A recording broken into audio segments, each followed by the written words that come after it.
Well, hey, this is Darryl Davis coming here to talk about designing a career worth smiling about. So in this video, I'd like to talk to you about how to do a listing appointment without memorized scripts.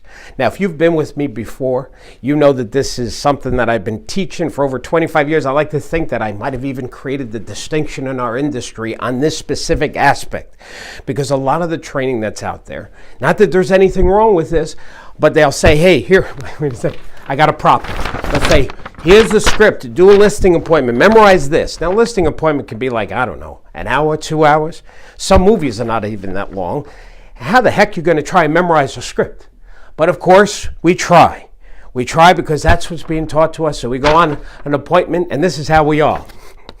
In other words, we're trying to remember what the heck we're supposed to say when the homeowner's done talking. So we feel very uncomfortable because these are not our words, they're somebody else's. So one of the things I am passionate about is how to do a listing appointment without memorized scripts. And here it is. Instead of using those scripts and dialogue, you're going to use stories, metaphors, and analogies. Now, let me just highlight something about this. I bought this book on that they use in psychology classes for students who are looking to major in being a therapist or a psychiatrist. And here's what I learned in reading this huge textbook, is that when we hear a story, metaphor, analogy, we can usually relate to what we're hearing because we have a similar something that we personally went through. So when somebody is sharing a metaphor, analogy, we're not just hearing what they're saying, we're feeling what they're saying. So when they're talking to us, they're not talking to our heads, they're talking to our hearts. So what I want you to do is on a listing appointment, is whenever you're trying to explain something, and by the way, you break them up into two categories. There is when you're explaining marketing tools, MLS, brokers open house, public open house, yard sign, etc. You want to explain that using a metaphor. When you handle an objection, that's the second category. Same thing. You want to handle the objection with a story, a metaphor, analogy. I'll give you just one example. If you want to get more, look at our training on our website because we go through a ton of these.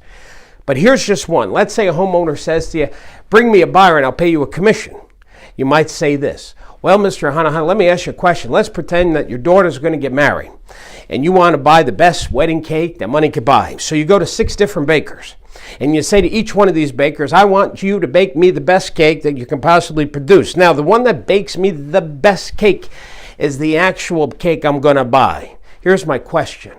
How many of these bakers are going to roll up their sleeves, spend their money, their time, their energy to bake you a cake when you haven't made a commitment to them? None. Mr. and Mrs. Hanahan, when you're telling to the real estate community, bring me a buyer and then I'll pay you a commission, you don't have any one agent rolling up their sleeves, spending their money, their time, and energy to get your property sold for the highest possible price and produce the result that you want. Anyway, there's an example. But you want to have a plethora of these when you're belly face to face with a seller on a listing appointment. So anyway, hope that helped you. Have a wonderful day. And don't forget to keep smiling.